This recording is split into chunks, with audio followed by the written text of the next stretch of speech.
Hello everybody, welcome to the channel once again. This really isn't going to be a photography discussion. I'm just sitting back relaxing today, but I sort of got troubled by some of the things that I'm seeing um, on YouTube with a lot of the big influencers. The one thing that was shocking to me was the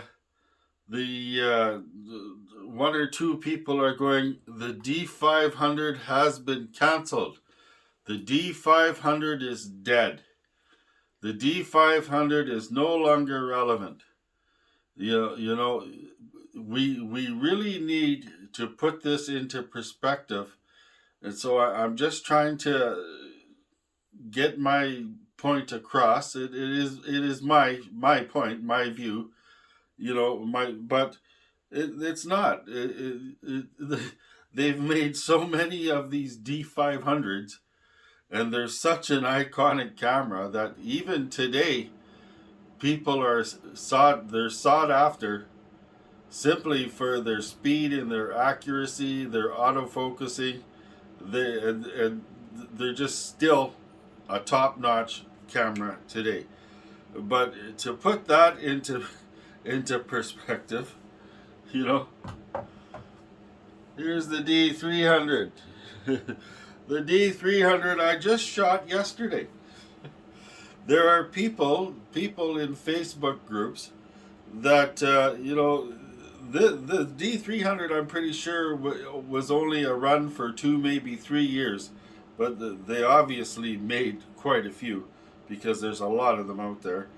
Uh, and I was just out shooting this yesterday, full program mode. The color that comes out of this is, the feeling, the color, everything that comes out of this camera is very unique. Very unique feel, unique color. This is not dead. Like, is this a shock? Like you see the videos of these guys, they're going, oh, the D500's dead. The DSLRs are dead. They're not dead. These are influencers that are getting paid, and it's always been this way. And some of them have been on there for 15 years, so they're very good at what they do. They're basically salespeople, and so it's their job to make you think that what you've got is no longer any good, and maybe we should feel embarrassed shooting it. But I'm going to show you something.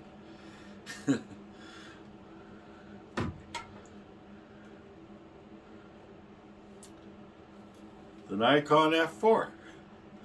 We were just out shooting it the other day, and wow, it's a film camera.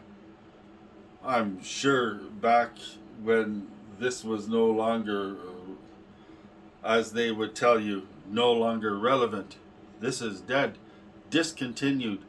All models of all cameras have been discontinued. This is just a natural progression.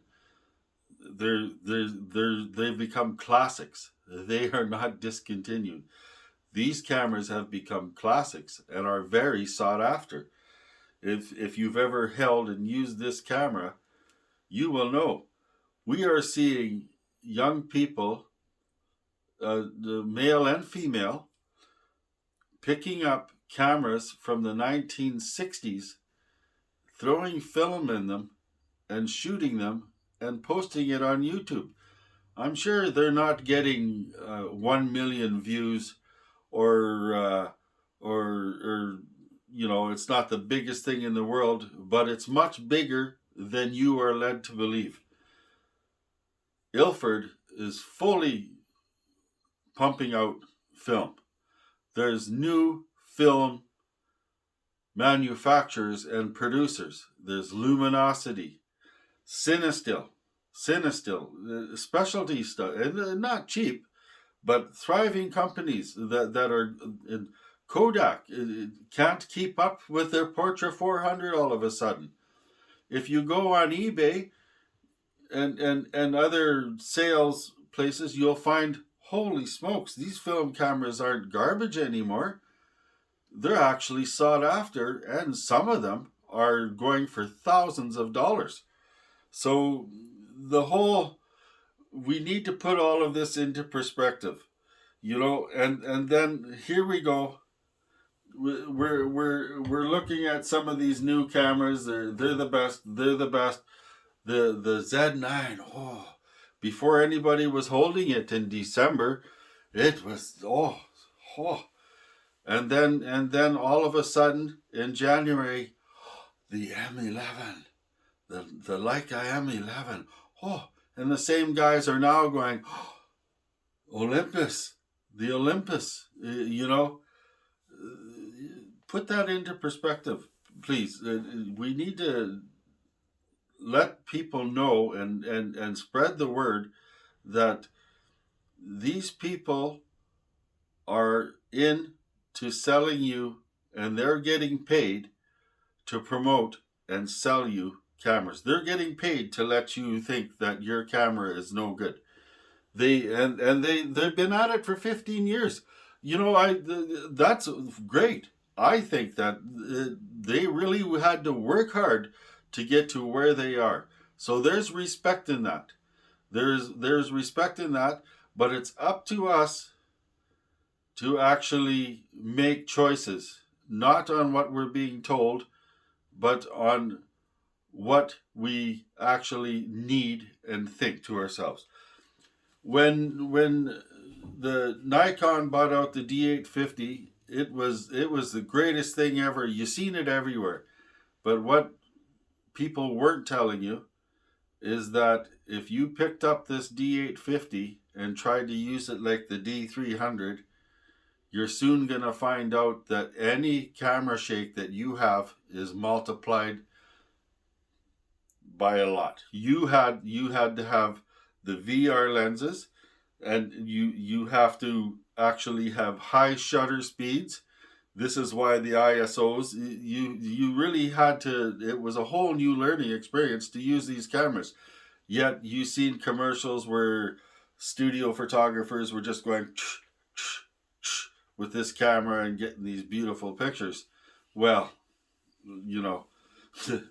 it's a little more than that. And then the light of day comes out within a year or so ago, where charts are out, and people didn't realize that to get 45 megapixels, to get that information on that sensor, to have a full use of that sensor, there was only a very few very expensive lenses that would actually allow enough information into that sensor to fill that sensor up, to use it to its full capacity.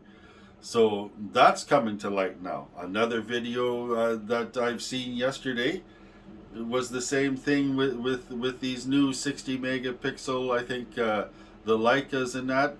They don't have in-body stabilization, and I'm starting to hear and see some of the people saying, we paid $10,000 and we're missing focus. And it's because 60 megapixels on a small camera, when the light's starting to get low, any little movement is going to be smeared right across that whole sensor. So, right, very expensive. So getting off that topic where everything is dead, well, here we go. Look at this. Nikon FE. I'm shooting it today. Look at the condition this camera is in. Look at the condition this camera is in. I'm shooting this camera with film, and I get to feel it and hear it, and I did a little test with it on my modern state-of-the-art wireless Godox flash system, and it fires the flash. So that video is coming. I did some stuff with that, but you listen to it. Listen. It's nice. It's such a nice thing, right? That was auto, so it was slow. So listen to this. You know, you can hear it. It's like a ting. It gives such a nice sound, and that's such a nice feel, right? Well, that isn't dead. That was definitely discontinued, but it's definitely not dead. If anything, it's coming back to life. This little Pentax MV, quite the automatic camera, right? Haven't shot this one yet. A different sound again. That's not dead. A different feel, a whole different, you know, everything about it. It's not dead. It's discontinued, but it's definitely not dead. It's become a classic, right? The Nikon FG. Now this has a history. This Nikon FG. This has a history. It has its own sound, its own feel, its own lenses. This is another classic. It has been discontinued, but it is not dead. It is far from dead. In fact, sought after. All of these cameras I'm showing you here have been sought after. Some of them are gifts from my daughter, and some of them are gifts. This was a gift from a former mayor in our town, a Canon AE1. If you don't know what a Canon AE1 is, then you really need to do some research, because they made 5 million of these. This is what launched Canon into the big company it is today. A whole other different sound and feeling, right? It's a classic. It's a classic. That camera's a classic. And then we run into something like this, you know, and if this doesn't get you, this Ansco, right? Here's an Ansco. I ended up with this. I bought a lot sale. I ended up with this Ansco. I think there's a shutter problem with it. I really haven't looked into it much, but this Ansco. This is old. This is old. But listen to the shutter on this. Right? It's got its own feeling, a range camera, you know, it's got its own classic feel.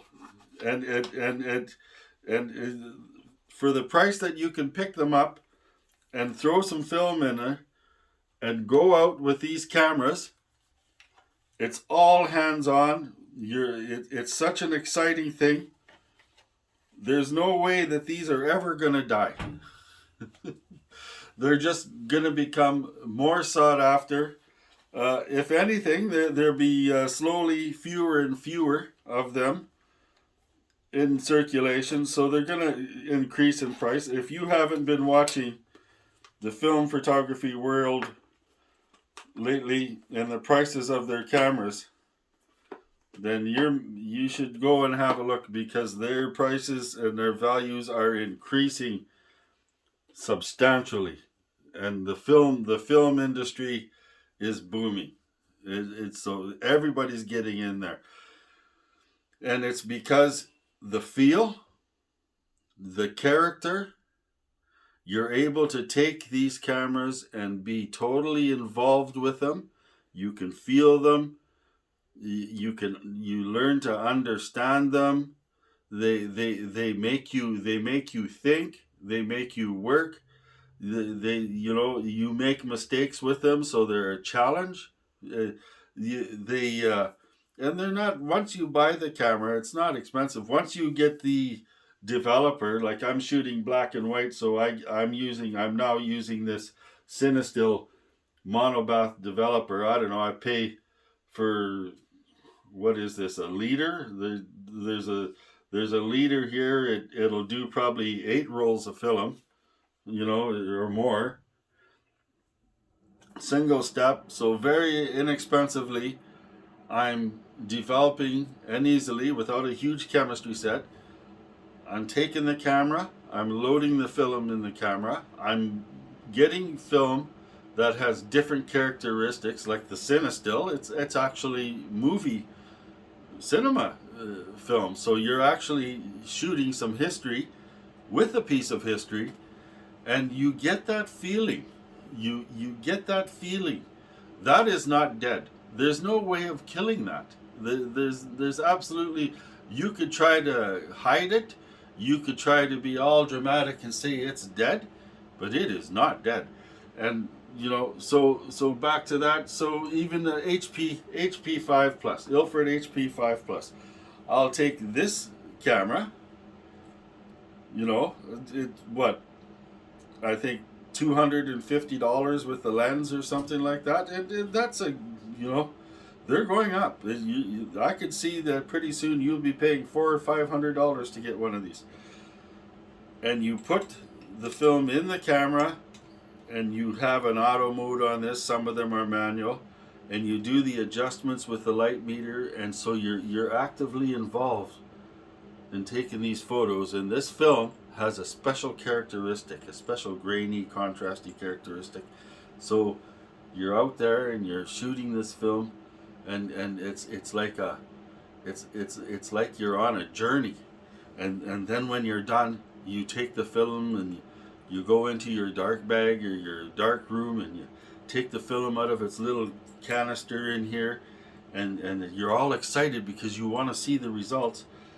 And so you get it inside of its developing container that's light proof, and then you're pouring the developer in, and you're doing the agitation and timing it, and then you're washing it off, and then when it's all over, and you pull the film off its spool out of the developing canister, and you see the negatives, and you see that there's all your photos you took are on the negative. So you're seeing, right?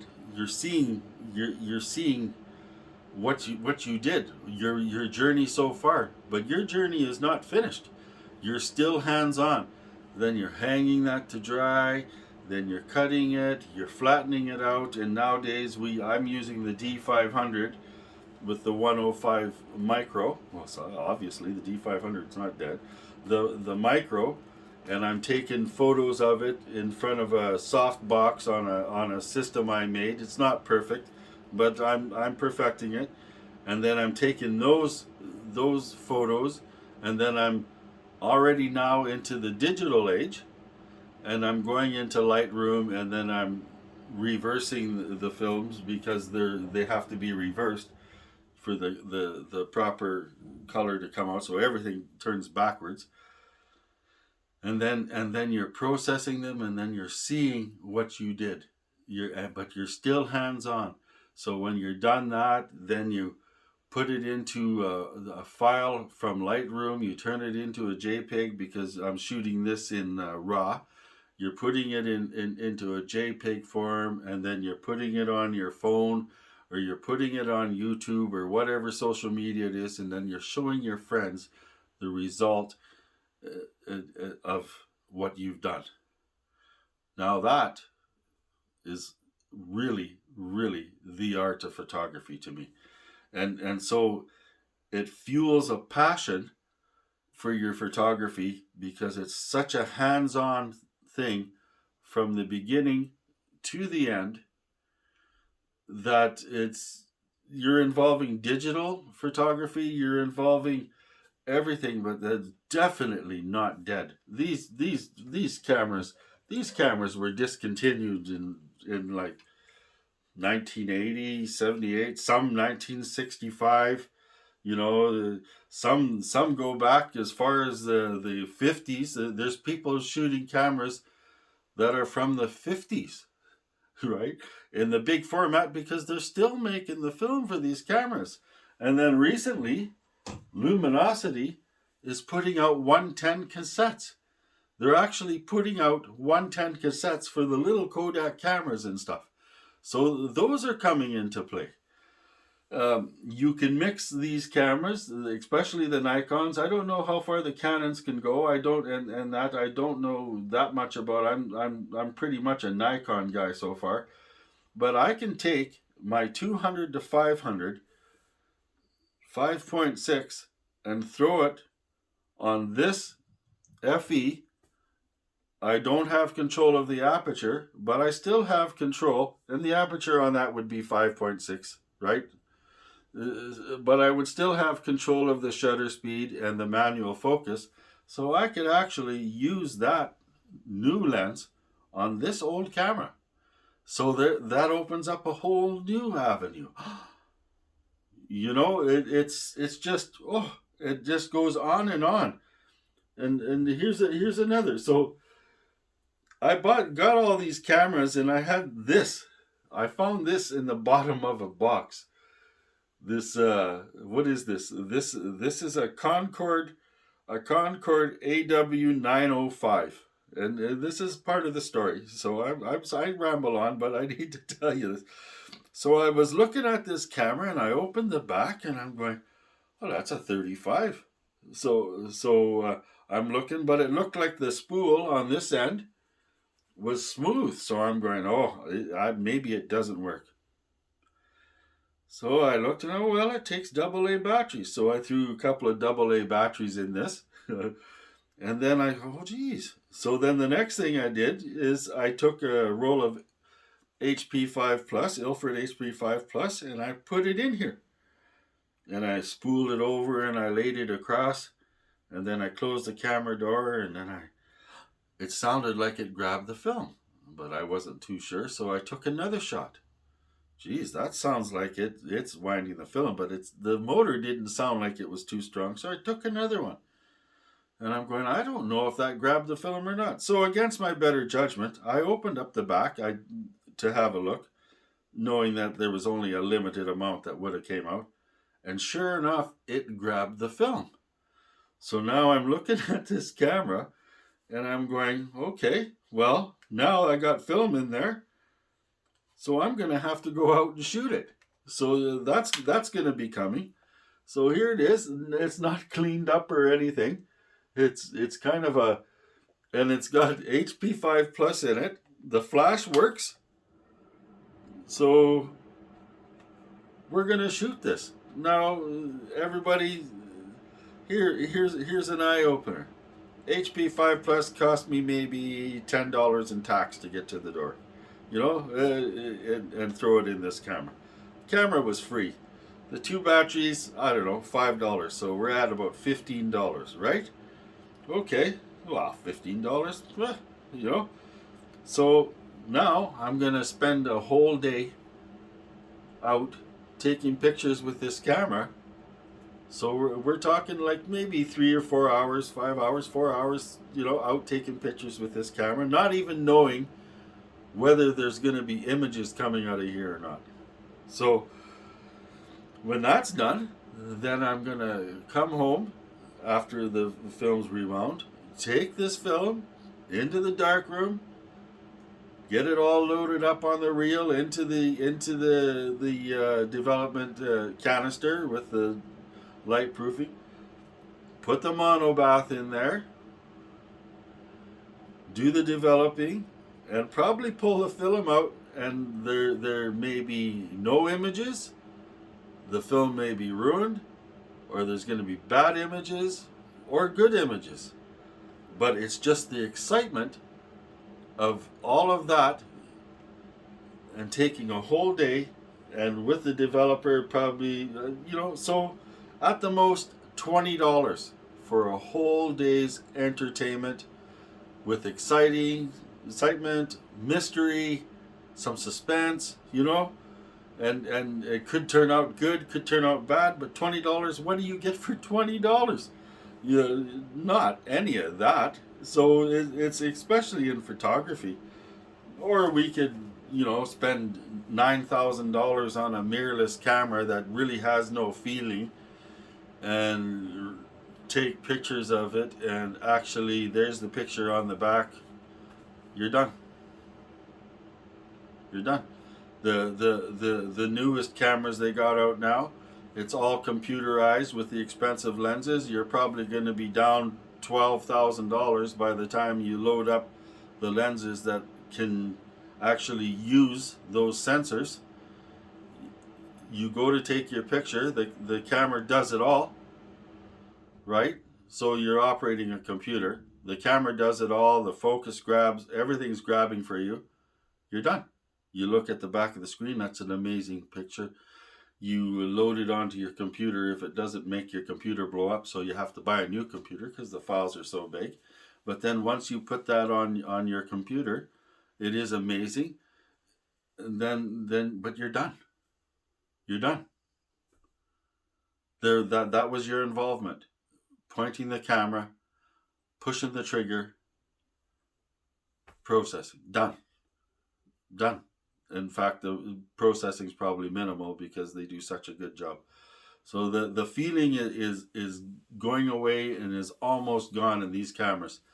So there's a few people, I can't remember. One guy put it right that's on YouTube here. I don't know how to share links yet, but I think his name is Steve Onions, and he puts it right. He puts a big question: are your older cameras better? And he explains it as well. That was a bit of my inspiration, and I've been thinking this all along before I seen that. And I have a subscriber that pointed me in that direction to watch his video as well. He's right. He's right. Your cameras, you have a feel. This D300 has a feel to it, has a color to it, has history with me, history with my family. My sister was the first one to own this camera. It works and it functions, and it's just such a nice camera. The D500 was my step up from this camera because I wanted something a little faster to go with the. I bought them both together. The 20. So that put me out $5,000. Right, $5,000 for the camera and that 200 to 500 lens. And but the value I get out of that 200 to 500 lens and this D500 by sitting and getting closer to the animals and taking the photos is still a very good, you're still involved. You're very involved in the process. But after this, that's when that involvement starts to leave. And when you get into the mirrorless, I feel myself personally, once you start stepping into those mirrorless cameras, you're basically you're losing the feeling of these cameras. You're losing the experience. It's all being tossed out the window. And I believe that there's a lot of people out there that are feeling the same as I am, and I'm seeing it. Actually, I'm seeing it quite often because I watch a lot of film photography videos on YouTube. The feeling and the involvement is it's just and you get to take a step back in time. Once you learn photography, the digital was awesome to learn with, but once you learn photography, this takes you back. This takes you to a place where those new mirrorless cameras are not going to take you. They're not going to take you to this place ever. And it's to a point where there's software companies putting out programs to try to make the files from these new mirrorless cameras look like they're shot on film. So they're just totally removing everything. And on a closing bit, I'm sorry, I just really had to touch bases with all of you on my feeling of all of this. This is my personal feeling, and there's other people that are sharing these feelings too. There are so many SLRs, rangefinders from the 60s, 70s, and 80s that they're readily accessible for a very, very, very low, cheap prices, and the film is readily available. The processing at home, well, you most likely already have a good digital camera with a macro lens, so the processing at home it's not an expensive thing, but the entertainment value and the feel of it the mirrorless cameras cannot give you that feeling. They're good for the professionals. I understand, they're good, but the sales, 10,000, 12, $15,000. You could step into a medium format used Hasselblad or you know my or whatever. You could step into those and have the feeling of shooting a Hasselblad, right? It's like the Leica people seem to have that feeling, the feeling of shooting a Leica. So it's like I own a Ferrari or I own a Harley Davidson. So that's a whole different thing altogether. But shooting a Hasselblad, even in the medium format film, or 50 to 100 megapixels in studio. Some of them are meant to go out of studio, but that to me is a whole different thing besides these full frame cameras. The DSLRs are not dead. They're never going to be dead. D300 2000 2007 I still using the same batteries that came with this camera, and at minus 30, minus 36, they're lasting for hours, right? As long as you're not chimping and viewing all the time, they're lasting. So that's pretty good value. You can go onto YouTube for any film camera pretty much that you own, from the Pentax to the Canon A1s to the Nikon FE. They all have separate websites with separate followers. Some of them 60,000 people per website just for one camera. So they're not dead. And on a closing remark, finally, a closing remark. I don't know if anybody else is noticing this, but I've been noticing, because it's hard not to notice, these images out of these D9s that these people are getting in these new cameras. They're very sharp. They're very pinpoint. They're you're just awestrucken by these. Oh my gosh! But that's not how we see these animals. That's even if you have the best pair of binoculars, they don't look like that. We as humans don't see that sharpness until they're taking the pictures with these and showing us the whole. So what is that? Is that taking some of the life out of the photography as well? Is it take that? I would like to know, if you've made it this far with me rambling on in a bit of a rant. I would like to know if you're noticing the same thing, that some of these images have gone to be too sharp, too brilliant, and it's just, there's just something in them that they no longer look lifelike. And I see a lot of birds, I see a lot of mammals. I'm in the boreal forest north of 53 in Manitoba here. We're in the main migration route of all of these waterfowl and deer, and we're right in it. This is all wetlands. They don't look like that to me.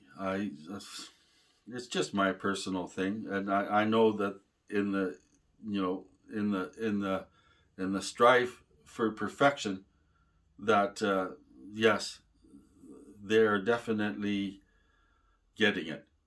But is it too sharp? Is it too brilliant? Is it too geez, I don't know. I don't know the word to use, but it's just too perfect. Where some of the life is missing. I don't know. I don't. So, anyways, yeah, and the big influencers, people, especially the younger people and the beginners, no matter what age you are, don't get caught up in that that these influencers, they've worked hard to get to where they are today. Some of them over 15 years. But they've become very good at what they do, and they make their living doing this. So it's don't let them discourage you into thinking that you need these cameras that have hundreds of different options that you're never going to use. This D300, I don't. I've gone into the menu system and basically watched Steve Perry at Backcountry Gallery and that he knows the Nikon focusing systems and basically found my own settings that were good, and that's it. I never changed them. I shoot in manual, so basically I'm dealing with aperture, shutter speed. I'm setting apertures, shutter speed, ISO, focus, automatic focus. So, a good thing because my eyes are bad. So and so I step up into the D500. I find the same thing. I'm setting up the focus menu so it tracks, and it's very good at it. But the same thing. Everything stays the same all the time. The light meter's dead in this, so you can't use the TTL or anything in the D500. I killed it. It went for a big fall. But I use the histogram. So in these digital cameras, the histogram is your biggest help. But still, I don't use all of these functions that this camera has. And it seems that these new cameras have so many functions in there. I just think they're bells and whistles that you'll never ever touch. I guess they need to do that to survive as a company, but if you've noticed, there's a lot of companies that are falling to the wayside in this struggle to the top, because I'm pretty sure there's fewer and fewer customers that are able to afford $10,000 cameras. So, anyways, that's my thing today. Long video, long rant. Needed to get that off my chest. Thank you for the therapy if you were listening. And I hope that this helped at least somebody out there. But if anything, if you watch this to the end, you'll even more understand where I'm coming from. I love photography. I live, eat, and breathe photography, and feeling and being involved in the whole entire process of taking the photo is much more important to me than buying a really expensive camera that's going to be bang on and get the photo every time. It's more of the involvement to me. It's an art form, and it's like it's the same as if you go into a dark room and you take this black and white and you make a wet print. That's a piece of art, because all your dodging and burning you have to do. I've never done it, but I've watched it done. Like Ansel Adams, that's what he did. He was a master at it. That's where the light room came from, out of the dark room, where all the dodging and burning. That every one of those photos that he printed, or anybody prints in a dark room, in a wet print method, is a one-off photo. It can't be just copied.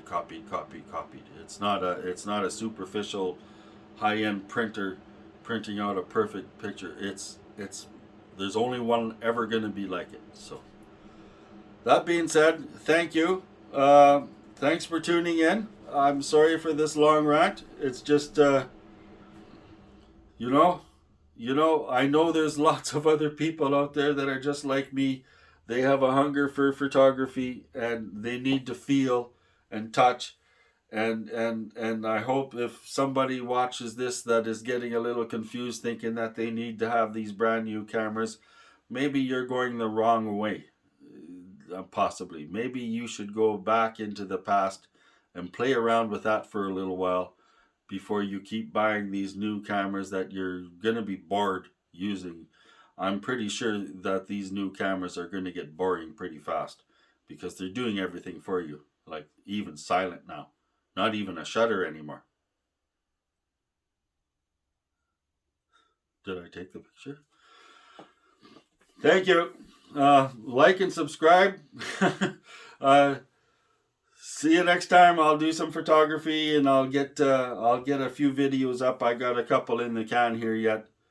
See you later.